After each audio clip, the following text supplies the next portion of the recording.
balik. Aku main pun. Aku pun nak main game. Boleh kita main game sama-sama? Jom. Jom. Boleh. Ikut sekali. Ui, tak sabar nak balik. Itulah, aku pun.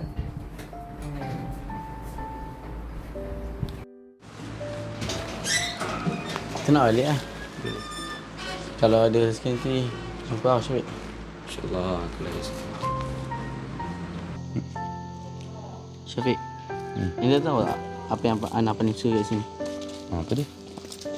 Waktu kita belajar sama-sama kat sini. Oh, Kalau dah besar nanti jangan lupa tau madrasah. InsyaAllah tak. Tak sabar nak balik lah. Hari nak balik.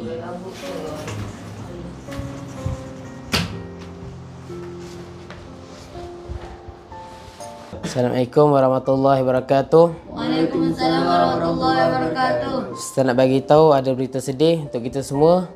Yang Syafiq selepas raya ni dia tak akan kembali lagi madrasah ini. Kenapa Ustaz? Sebab ada beberapa perkara dia tak akan kembali lagi madrasah ini.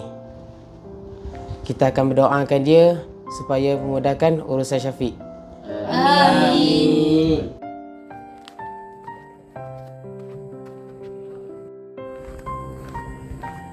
Syafiq, dengar kata yang tak nak berhenti. Betul ke Syafiq?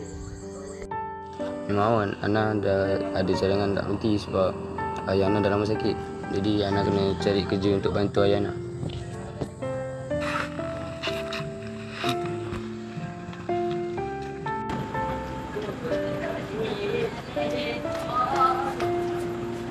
Elok.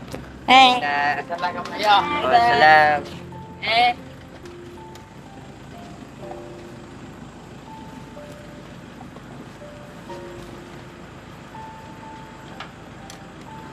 Bye.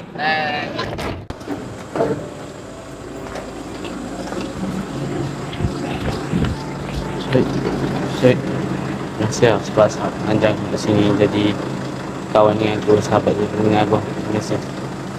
Sabar, jangan berhenti. Terus mengajar. InsyaAllah. Kau akan pulang. InsyaAllah nanti datang lagi.